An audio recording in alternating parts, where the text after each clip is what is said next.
rotational dynamics. So this involves introduction of some new stuff. If it's too loud, let me know, because I'm very tired today. I was up very late and I couldn't sleep much, so my voice may not be normal. But this particular chapter that I'm going to do, just be sure that you understand the concepts, because the chapter is difficult. There is no simple way I can put it. It is a really tough chapter for 101 level students, and we are required to do it at a certain level. So although I try to stick to some very basic notions and issues and focus the learning on that, it nevertheless is a very difficult chapter. So I want you to be to make sure that you don't have any gaps in this chapter, because this chapter kind of sets the stage for your performance in the final. So because since this chapter is overwhelmingly important, I tend to ask at least some important stuff in the finals from rotational kinematics, and in particular rotational dynamics. Now, also I want to remind you that whenever I do things on the board, it may seem understandable and straightforward, but I am acting, okay? When I teach you guys, I am prepared to say what I want to say. That doesn't mean that just because it seems pretty logical, you understand it. Your understanding of it is quite a bit removed from what I'm saying, because that requires you to not only work it out yourself completely from scratch with pencil and paper, but also make sure that you go through the worked examples in the textbook and anything else that we might be doing in class or in the homework, and repeat them. The understanding gap is enormous. One of the common problems that I've told many of you guys when I've spoken with you one-on-one is, when I tell you something, it may seem like it's understandable, but that really is quite deceiving. I'm very good at acting when I teach this class, because I've done it for a while. I'm prepared, I know what I'm doing, but just because you follow the logic, don't fall into the trap of thinking that you get it. So what I'm going to do is I'm going to get into the idea of rotation and translation. So translation is a technical word for motion in a straight line. Okay, that's what translation means. Rotation, of course, is rotation. Translation means motion in a straight line. Now, we want to understand the process of rotation, and starting from the very basics, and then we'll come to the forces. So let us say you have a disc-shaped wheel, and I've drawn this intentionally like this. So this is a wheel, okay, and this is the ground. And the way it is that we consider the wheel to be rigid. In other words, you can't really think of it as a tire. Okay? You can't think of it as a car tire. You can't think of it even as a tire of a regular cart, because almost all regular carts would have something soft that touches the ground. In this case, it is rigid. Rigid means that there is actually contact with the ground, excepting the word rigid has a very specific meaning, and that is that the contact is only at one point. So that's special. Okay? Normally we are not used to seeing contact at one point only, but when we talk about rotational dynamics of rigid bodies, this contact is actually at just one point. Now this is very important, because let us say it's rotating this way, counterclockwise. It can be rotating in any way, but just for the sake of argument, let's say it's rotating counterclockwise. We know very well from intuition that if it's rotating counterclockwise, it should be going forward. Okay? We know that. However, being a rigid wheel, which touches the ground only at one point P, this going forward process is kind of interesting and also analyzable. Had it been a normal tire, the going forward process would have been quite a bit more complicated. But right now, it will be far more understandable. So let's go over that. So let's say, for the sake of argument, that I actually draw a line from the center to the point P where this rigid wheel touches the road surface. So now as the wheel turns, let's say I end up here.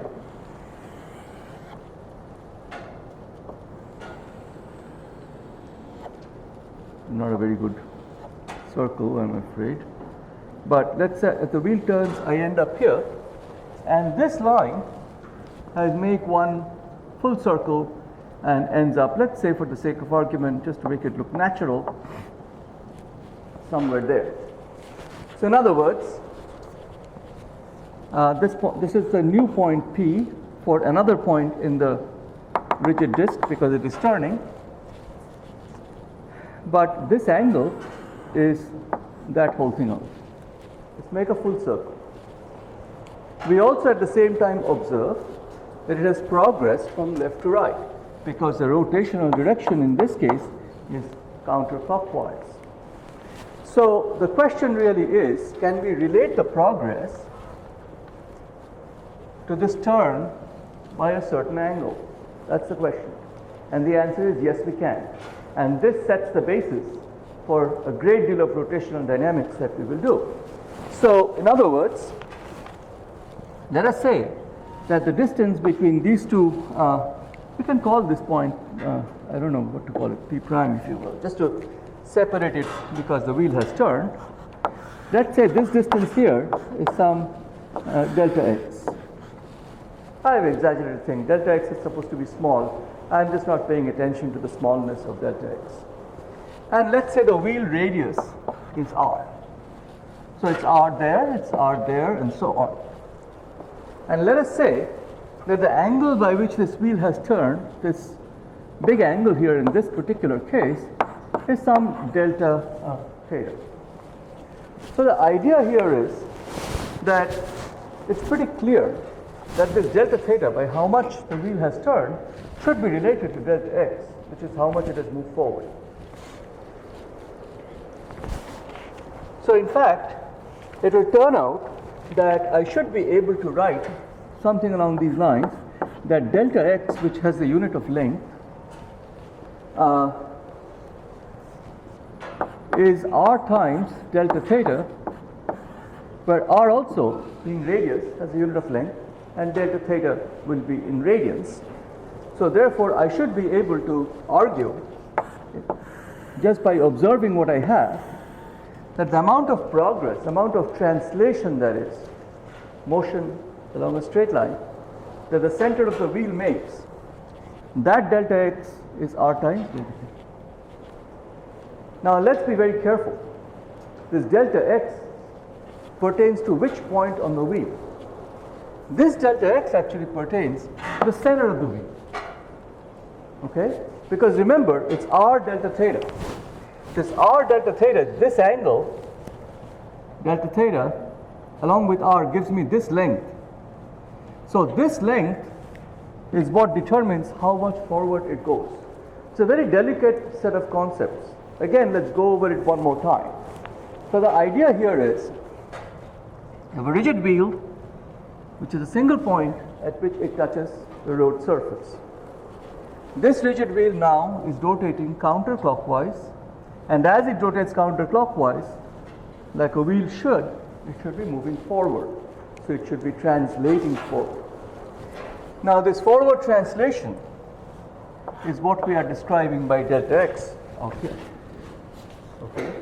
So this forward translation now needs to be captured in terms of how much the wheel turns. And how much the wheel turns is being captured in terms of this delta theta. In this case, I've taken a particularly large delta theta, but that's what it is. So r delta theta, just like we know that an arc length here, if I call it delta s is r some other, let's say this angle is like a delta phi, then if r delta phi, we are using the very same logic to say that this delta x is r delta theta, and I'm just reminding you that this delta x really pertains to this thing going forward, center of mass motion of the wheel. So this now sets the stage for some pretty nice stuff, because we can now say that because delta x is equal to r delta theta, if I divide delta x by delta t, I can divide this delta theta by delta t, and since delta x by delta t in this case would be the velocity of the center of mass, because as I said, it's the center of the wheel, right? In this case, the velocity, let's say, of the center of mass of the wheel, then this is going to be r omega. But then we already know that. We have been using this relationship for a while. But I told you, I mentioned something on Tuesday. I said that I'll tell you later that v equal to r omega is called the no slipping condition. So no slipping condition is what I'm going to now remind you about and explain to you. Not all books will describe it the way I have described it, but I like to present it this way because this condition is very important. It's important to understand it. So you see, the no slipping condition comes right from the fact that this rigid wheel contacts the road surface at only one point. All right? And it is that one point that remains fixed as the wheel goes forward. There's another point momentarily that remains fixed. As the wheel turns again, there's another point that momentarily remains fixed, and so on and so forth. This is the no slipping condition. Now this won't work if a rigid wheel is placed on ice, right? Because ice will not support no slipping. The wheel will slip on ice. So therefore the argument that we have made, no slipping condition, has its limitations. We can't be using it for rolling a rigid wheel on an icy surface. So the surface does need to have some amount of friction, and we'll come to this point. But before I go there, remember when I relate center of mass motion, so this part is translation, right? This is motion going forward, just like I said. When I relate translation to rotation in this simple way, just by the radius, that is really the crux of the no slipping condition. So therefore, no slipping condition is not only delta x equals r delta theta, that's also no slipping condition. V is equal to r omega. As we shall see, this is also A equal to R alpha. So these are the three conditions that you must continue to remember every time you solve these problems, to make sure that you do not screw up in applying the no slipping condition. Because in almost all the problems you will do, if you don't remember this, you will get stuck and you will not be able to go forward, or you will make a terrible mistake. So most problems that we'll do will pertain to no slipping condition. I will talk about what happens when things slip, but that is a little bit more complicated, so that's not all that important now that we are trying to develop the first layers of understanding of this relatively complex problem. Now, let us step back for a moment. So I have told you that no slipping condition is basically V equals R omega. Let us look into the energy of this wheel. Now this is a very interesting problem. We'll just look at kinetic energy, energy by virtue of motion. So you see, there is no question that the wheel is moving forward there is no question that the wheel has translation. So therefore there is no question that the energy E, let's say total energy is E, must have a piece which is 1/2 the mass of the wheel times the center of mass velocity squared. There's no question. It has to be there because we know that this wheel is moving forward. However, this clearly is not the full story because we are not differentiating between, let's say, nothing circular. Let's say in that description, energy is 1/2 mv squared. Let's say this is a rigid wheel. What we have just described is this, right?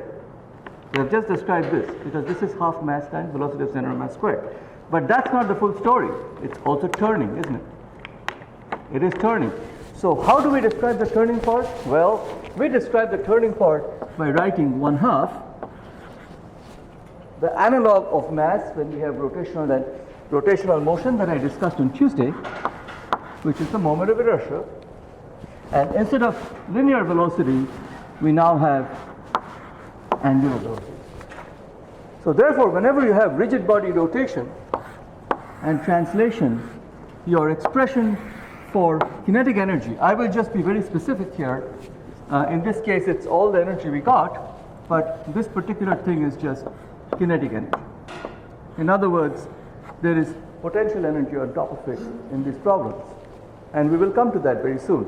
But right now, the expression for energy therefore has two pieces. Don't forget this, it's very important. And I'm going to ask you, I'm going to sneak up on you and ask you about these things. So this is just for translation.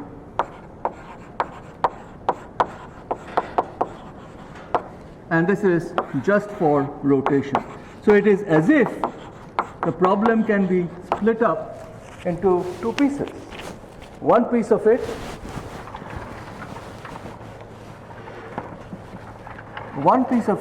is as though this wheel, it's a terrible wheel, sorry. This wheel is moving forward, that's one piece of it, without turning, and the other piece of it is that the wheel is turning.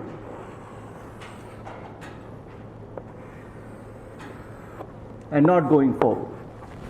So this is the 1/2 mv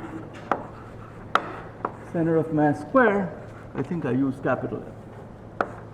And this piece is the simple, as if it's simple. So the two motions can be separated out. Bear in mind though that no slipping condition means that V is R omega. So therefore this V and this omega, they are not independent of each other. They are tied to each other. Okay, remember that. So in almost everything we'll do, we'll have this no slipping condition. So now let's see if we can understand a very simple problem, a problem that you have analyzed or thought about by observation pretty much most of your life. Let's say you have some kind of a slope, whatever that slope may be, and let's say in one case you have a ball, which is a sphere, and let's say in another case you have a hollow cylinder, also looks the same, but let's say this is a hollow cylinder, same slope though, and this is, let's say, a solid sphere.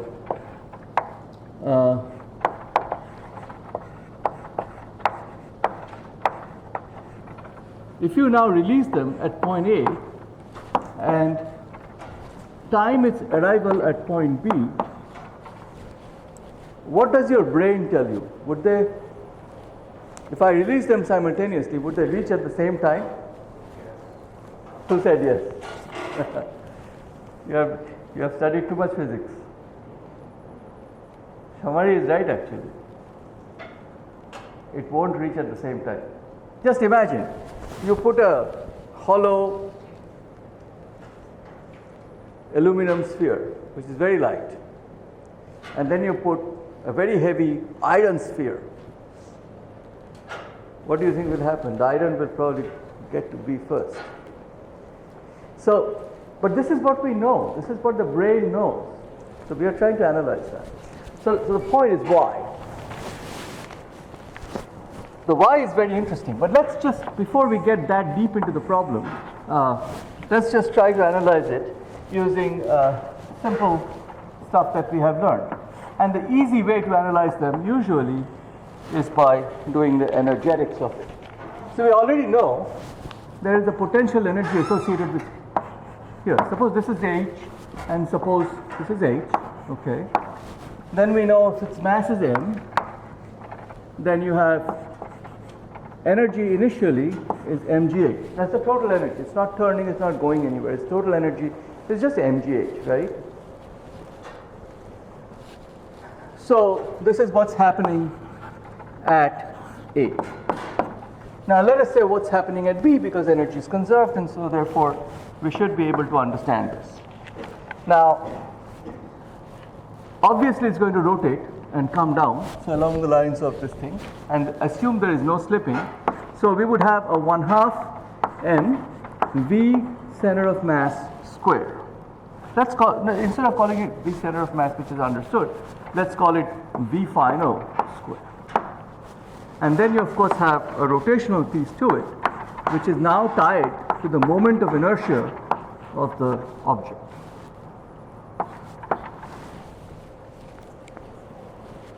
Okay, any objections to this?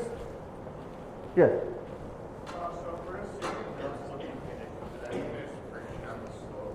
Say that again? If we're assuming there's no slipping conditions, does that mean there's friction on the slope? Yeah, because without friction it'll start to slip. And wouldn't the friction like have an effect on like the speed? Okay, so the friction will have an effect on the speed, but the friction will not cause loss of energy. Now, this is the reason. So you have asked a very good question. So let me take the time to answer the question that Bradley has raised. The point is that, you see, I said, I was very categorical in telling you that there is one single point P, right, where it touches, and it does not slip. So P is almost like a pivot about which the wheel is turning at every time. But you see, the friction force acts on P, yes. But this friction force is not moving anything in any direction because it is touching at one point, right? For you to do work, you know that it's force times displacement. So, yes, you have friction force at P, but because there is no slipping, because this pivot point is fixed, as the wheel moves along, there is really no work done. So yes, there is a friction force. No, there is no loss of energy. That's the reason why I was making so much bones about one point, and this is why a rigid wheel is really needed, and we can't do this treatment for a normal tire, which would have flattening of the surface, which is what gives us the traction that we need, and so on and so forth. So okay, so now you see, at this point you should immediately have the urge to write that V final is R times omega final, because the no slipping condition is always your saving tool, okay? That's what saves you. So therefore I should be able to write at this point that this is 1/2 m V final square plus 1/2 I. Omega final would be V final over R squared. So now the two terms are beginning to look somewhat similar. Yeah? Somewhat similar. Now let's look at I. This I is very important because I told you this definition of I. The definition of I is sum over small I, which is all the particles involved, mi Ri squared. Now what? How does this work? So suppose you have an axis about which something is turning. You take a mass point somewhere. The perpendicular distance of this mass point from the axis is what matters, okay? So I take a mass point here, the perpendicular distance comes in. So that's what these Ri's are. I'm going to have you do some calculations of moment of inertia for discrete systems by adding a few problems to the homework set 12 that I have assigned. So I've given you only 4 problems. There are not too many problems. Some of them will take time, but not all. Some are very quick. But I'm going to give you one problem that has to do with calculation of the moment of inertia itself, just so that you have a clear conceptual foundation of what it is. At any rate, so this is the moment of inertia of it. It turns out that for most objects, you can basically capture it through a general form of this kind. In fact, if you look at your, I haven't given, the radius is ours. And beta is some number. So if you look at your book, for example, you will see that the moment of inertia of various shaped objects are given about various axes. Go take a look at it. It's extremely important that you take a look at that table. As I said before, for a sphere with an axis passing through the center of the sphere, the moment of inertia is 2/5 mr squared. So beta is 2/5, 0.4. For a disk, it's 1/2 mr squared, so beta is 1/2. For a rod, depending upon where the axis is, it can be 1/12 m length of the rod squared, ml squared. The number would be 1/12. You replace r by l. So the form for the moment of inertia is like this. Again, typical for simple objects, not necessarily for the most complicated object you can imagine. And since we have taken only simple objects, I can immediately write now 1/2 m v final squared, right, plus 1/2. Now instead of I can write beta m r squared, and then I can write v final squared over r squared, because that's what I have from this term. So you see,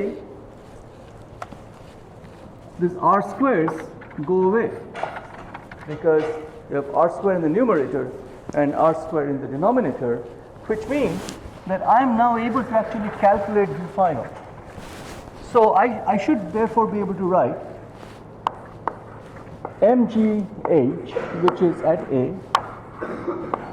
right? This is what's happening at B, is equal to 1/2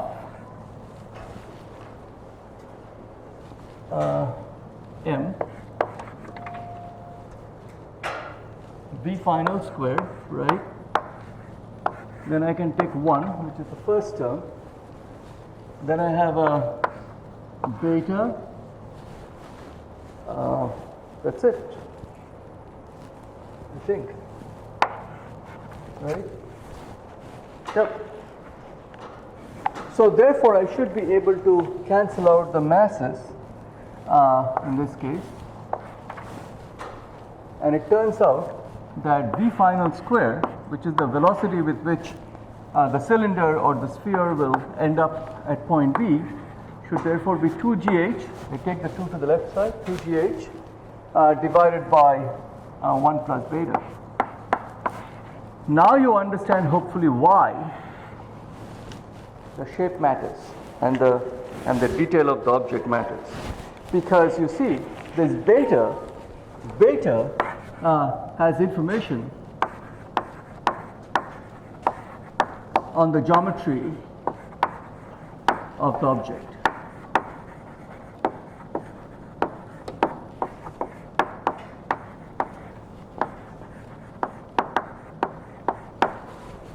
Right? Beta has the information. So that's the reason why if you have a small beta, your V final would be larger. If you have a large beta, your V final would be small. Yes. So we have to memorize the betas of like various. No, I'll give it to you. Okay. So they're not that. I mean, we don't use bizarre shapes. Okay. So yeah, not a big deal. Any other questions? So this stuff is not easy. I mean, I worked it out for you, and it looks easy, but it's not easy at all because there are so many layers that we have gone through. Right? We have gone through the fact that energy conservation now requires having two terms for kinetic energy: the translation term and the rotation term. We have imposed the no slipping condition, which is V equals R omega out there. We have to pull out the moment of inertia, I. So all included, at the end of the day, we ended up with an expression like this, which therefore now captures the detail of the shape of the object. So therefore, if I just look at V final, this would be raised to the power square root. Now, obviously, if you simplify things, then if beta is 0, for example, you just have square root of 2gh, which is a free fall case or just a pure slide case that you have been seeing for a long time. All right. So this part had to do, therefore, with the energy of rotation. We'll come back to this part of the problem, but now with more nuances about the issue that Bradley raised, which is to do with the fact that we have friction, and yet the friction is not doing any work and stuff like that. So for now, let's put that on the hold, that part of it. Let's go to something else, because we need to develop some other concepts that are very important here. So I'm just going to barricade this part of the work we have done. At the heart of rotational dynamics, just like when we did Newton's laws, we learned that Newton's laws are captured most clearly in terms of application to the second law, which says that force is mass times acceleration of the object. So what's going on when you have rotation? Do we still have Newton's laws, or do we have to worry about incorporating special features now simply because we have rotation of an extended body? Okay, so that's a real issue. So let us say for now that we are looking at one of these doors. So let's look at it from above, so where that exit sign is. So we are looking at the door frame, right? You have two doors, so let's just look at one of those doors. And suppose you want to open one of those doors. Let's look at the mechanics of it a little bit. So that's your door. That's one of the doors. We know very well that the axis is here, right? We know that the axis is here at the end of it. We also know that your handle, in this case, you have a handle bar which runs the entire length of the door, but that's pretty useless. All you really need is some place to apply a force that would be somewhere near the edge of the door. This is really a waste of material. Kind of silly, actually. But anyway, that's all you need. That's what a door minimally needs to be functional and function perfectly. So what you do to open the door is, you know very well that you apply a force, let's say a force F, right? And you know that applying the force F will make the door rotate about its axis and the door will open. So even when you are probably of the order of a year old or less than a year old, the human brain figures it out as to how it operates. Now, human brain is very smart, much smarter than our conscious being. So here you see, probably when you were very little, just by one shot you figured out that to open this door, you have to apply a force at the other end of it, and it'll be not a good idea to apply the force here or here or here or here. Why? Because it is very difficult to open a door if you are applying a force closer to the axis. The brain figures it out, and then we know how to open doors. But there is a beautiful way of capturing this whole physics. And the way you capture this whole physics is by a concept that we call torque. Torque is the analog of force when we have rotational dynamics. Remember the word dynamics. I've switched from rotational kinematics, where we didn't consider forces, to rotational dynamics. Dynamics comes in when forces are involved. Okay? So torque, therefore, is something special that we need to now grapple with. And the idea of a torque here is that to open the door, we not only needed to apply a force, but we also needed to apply a force at the right point to be efficient. We needed to apply the force at the edge of the door. That's what we needed to do. In other words, this length here matters, right? So in other words, if you want L to go to 0 and apply the torque, the force needed will obviously be very large, and that would be a silly thing to do.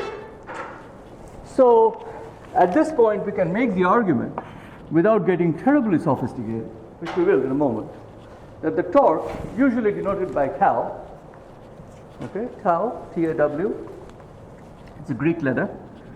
This torque, minimally for this very simple problem, numerically, the magnitude of torque is L times F in this case. Magnitude of L times the magnitude of F. And let's put in vectors because these are actually vectors. So you can see that to open the door you have to apply some torque, and if L goes to 0, the amount of force needed to get the right torque would be very large, which is why the brain easily figures out that you've got to apply the force very far away to be very efficient. So let's now get a little bit more technical, because I call this torque a vector. But how is this torque a vector? Because this torque has to do with rotation. In physics, whenever you have rotation type stuff, the vectorial aspect of rotation is captured in terms of clockwise or anti-clockwise motion. So in this case, you're opening the door, meaning that your motion is this way. And therefore, this will be clockwise. So therefore, torque will have a given sign depending upon whether it's clockwise motion or counterclockwise motion. And this you can pick yourself as long as you're consistent. Many books insist, for example, that counterclockwise torque, let's take it as positive, and clockwise torque, let's take it as negative. You'll find that many books use that convention. It's a convention. There's nothing special about it. It's just for uniformity. So likewise, you can also take counterclockwise motion to be positive. As long as you're consistent, it's okay. So torque is a vector, and the way you deal with torque is you typically define torque with your thumb when it comes to the vectorial aspect of it. What do these fingers do? So let's come to that. Right hand, no left hand allowed. Okay. So it turns out that the way you look at this torque business is you have this force F here, and you have this L here. Since forces can be translated, the right way of dealing with this is to imagine that you have an L that way, right? And take the force F, take the tail of F, and stick it to the tail of L, and that will be this way. So these are your two vectors, the L vector, so displacement, in this case the distance vector, and the force vector. So you are turning it this way. See, I go from L to F. So my fingers are turning from L to F, and the direction of the torque is given by my thumb. So that's how this rule works. So as I go from L to F, this is the direction in which my hand goes. Then my thumb points out, coming out of the board. In other words, that is the vector law. So I can actually write this torque tau as a vector multiplication, which this is now no longer the dot product that you studied before, but it's a different quantity. It's called a cross product, and it's L cross F. L cross F is exactly what I did, and the vector product of it is the thumb sticking out. Now, if it were going the other way, so if it was L this way, you see, and F was downward, then L cross F will come like that, because I have to go from L to F. L comes first. And so my thumb will be pointing inward, which means the direction of the torque must be reversed. So that brings me to the point that in these products, in these vector products, which we are doing for the first time, it's called a cross product, the order matters. L cross F matters. Okay? The order matters. If you screw up the order, you'll actually get the wrong result. I'll show you an easier way of working the torque as we go forward. But this is the definition, and this is the final word that I've given. So, in general, there is no guarantee that L is perpendicular to F. So L, suppose, is not perpendicular. This is what perpendicular is written as, is not perpendicular to F. So in the door, of course, L and F are perpendicular, because if I have the door like this, I know very well that I'm going to apply the force that way. But suppose instead of applying the force this way, I'm really not very smart, and I apply the force that way. The door will not open, right? So if I'm at the right point, so if I push like this now, right, the direction of the force has changed, nothing else has changed, and you see that the torque will not be generated. So in other words, the angle between the force and L matters. So it turns out that if it's not perpendicular, you have to be careful. And the way you capture it is L times F times sine of the angle between L and F. Now you see, when I was being stupid and pushing the door, my sine theta was 0, because theta was 0. L and F were parallel or anti-parallel. So if at sine of 0 or sine of 180 degrees, so theta of 0, this implies sine of 0, which is 0. In other words, I can't possibly generate any torque if I'm applying the force with the wrong angle. So therefore, the magnitude of torque is L times F times sine of theta. So it's very important then that this new concept of how to calculate torque sink in for us. In other words, this amounts to saying that let's say I have, I'm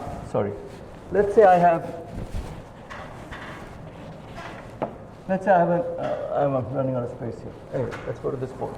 So let's say I have a L this way. And let's say I apply a force, instead of making my life easy and perpendicular, I apply a force that way. So now you can easily see that if I put the tails together, I have F this way and I have L that way. Okay? So therefore, the angle between L and F is this, right? But then sine of theta essentially takes me to this component. So in other words, it's only the perpendicular component that matters. F sine theta is F perpendicular. So I would basically say that to calculate the magnitude of the torque, what I really need to do is find L, then I find F, but I want to actually find F perpendicular, because this in itself is F of sine of theta. Okay? So this is the concept, and we will actually do some exercises such that this becomes clear. Yes?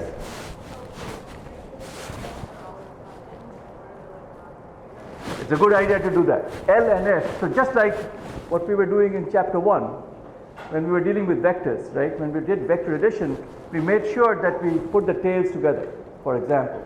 So I'm basically insisting that you do that to keep track of directions such that you don't make a mistake, because it is very, very easy to make a mistake when you are calculating torques. But I'll give you more practice, so don't worry. So I told you that torque is like a force, excepting is the analog of force in rotational dynamics. That's what I said. Those were my words. Before I tried to play with my door and gave you the definition of torque. It turns out that just like force is mass times acceleration, torque The analog of mass is moment of inertia, as I said, and the analog of acceleration is angular acceleration. The torque is I alpha. So there you go. You now have a new equation, which is the commanding equation for rotational dynamics. Tau equals I alpha, just like you have F equal to ma. That doesn't mean F equal to ma goes away. That means for rotational dynamics problems, you need to impose both conditions. You need to impose this condition, and you also need to impose that condition. And this is the reason why rotational dynamics problems, therefore, you have to be careful, because you can't get very excited that you set up the torque equation. You also have to set up the force equation. Both the things are going. So let's take a very simple example. Let's say, I haven't done this in a while, I admit, but when my children were little, I would do it quite often. I would go to the local park and have them on a seesaw, or I would sit with them, and it used to be a lot of fun. So here you have a mass m1 and you have a mass m2, and let's say they're not sitting at the exact same distance from the fulcrum. So this is L1 and this is L2. We all know what will happen. Whoever generates the right torque will get the seesaw down, and the other person will be left high and dry, right? So the way it works then is that you are generating a torque because you're trying to get the seesaw to either rotate this way or rotate that way. Whichever way wins. That's what you're trying to do when you are on a seesaw. So let us say here is m1, so therefore the force, therefore the weight involved is going to be m1g. Okay, so m1g is the force, and the length involved here from the fulcrum, which is the axis in this case, is L1. The force is perpendicular to this unless the seesaw is defective. So I don't have to worry about sine of theta because sine of 90 is 1. This must, okay, no. So this is one torque. In this case, the torque is clockwise, right? So call it a minus torque. And that case, the torque is anti-clockwise. So let's call it a plus torque. And this would be m2 times g times L2. So that's one torque, that's the other torque, and therefore at the end of the day on the right hand side you have the net torque, just like you had net force, and that would be I alpha.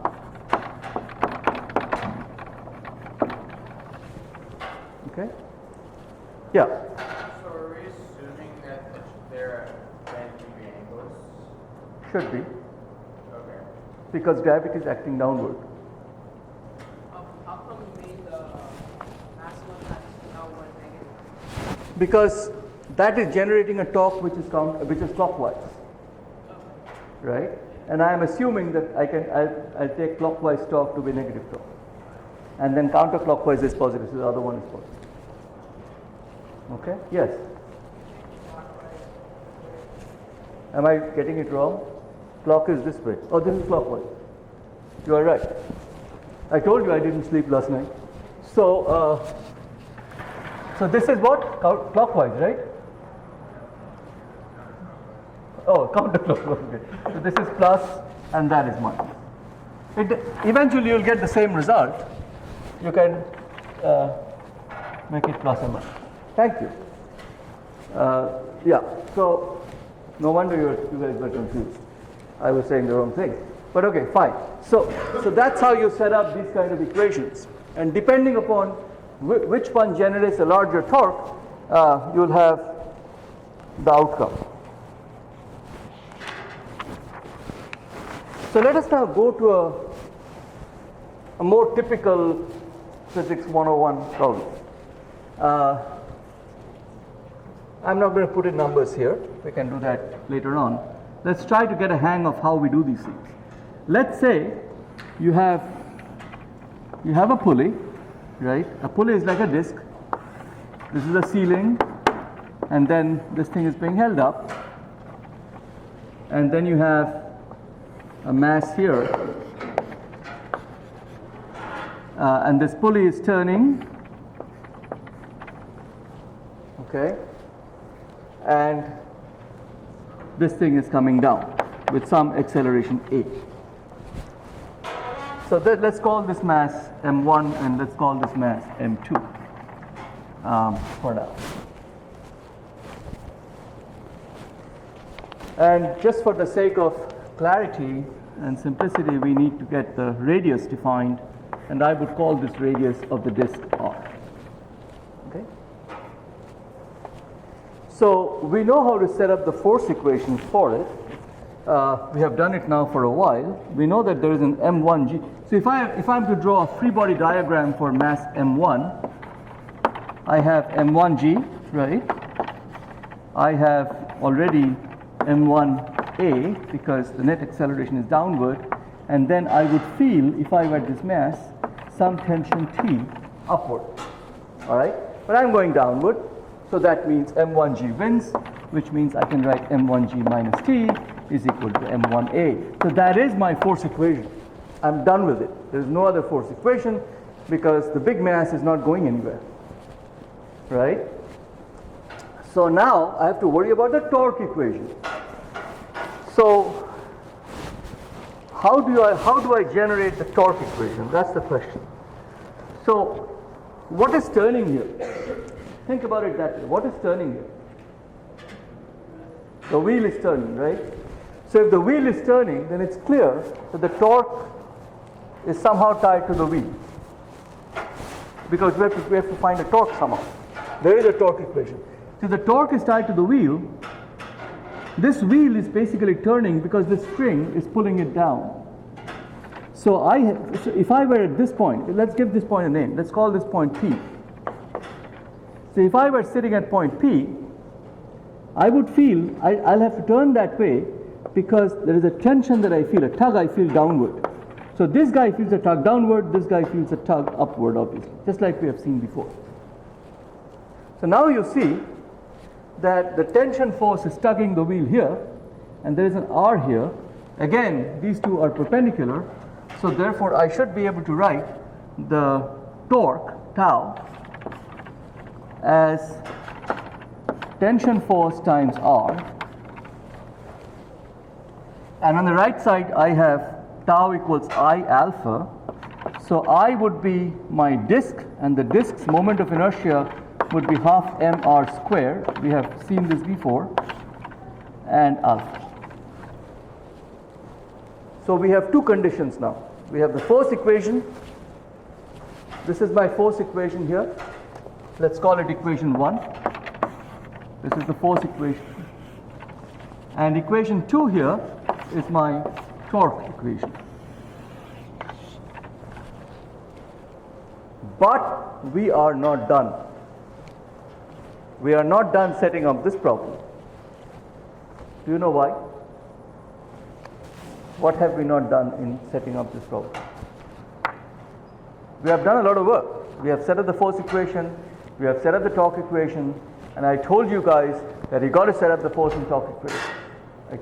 I told you many times over there, and we have done that. But what is it that we haven't done without which we cannot make progress? I've told you in class several times already today. Yes? Yes, precisely. No slipping conditions. Because we can't relate this acceleration A to this angular acceleration alpha. We can't relate that. So you have to have the no slipping condition, and one of the no slipping condition versions that comes in handy is acceleration A is R alpha. You have to have that. Otherwise you will not be able to make progress. Never forget that. Never forget that in these problems you got to have the no slipping condition taken care of. If you don't do that, you'll get royally stuck. So let me go back here.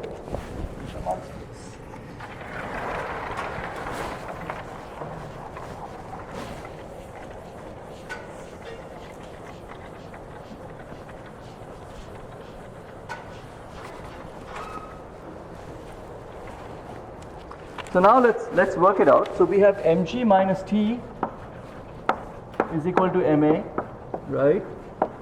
We have T times R equals 1/2.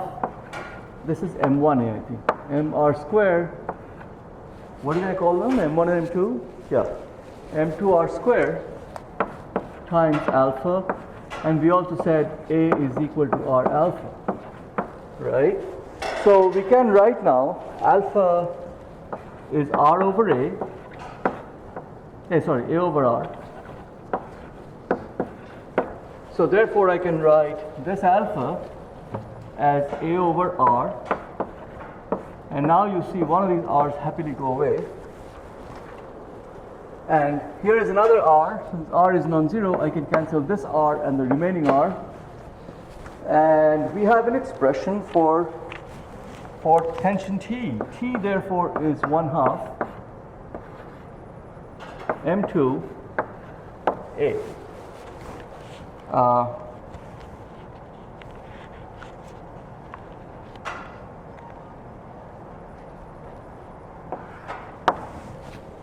Okay? Happy?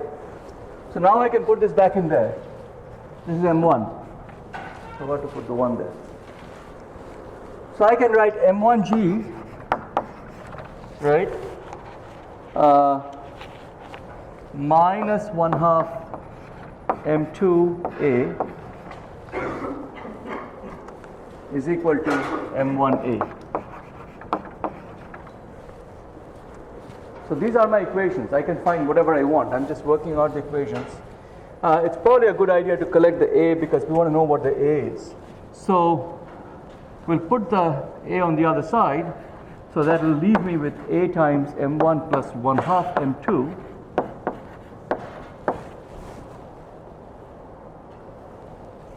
is equal to M1G. So now you see the acceleration is dependent upon the properties of the wheel, obviously, something we have seen before. And this is M1 plus 1/2 M2.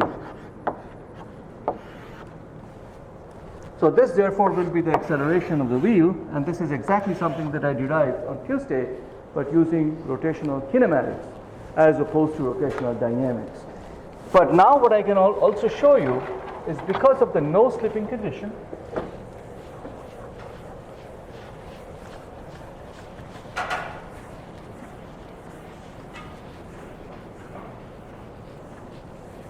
because of the no slipping condition, I know that A is equal to R alpha, which means I can actually find out the angular acceleration of the wheel, which allows me to calculate, for example, what angle the wheel has turned and so on and so forth. So alpha is A over R, so therefore it's M1G divided by R times M1 plus 1/2 M2. That would be my expression for the angular acceleration alpha.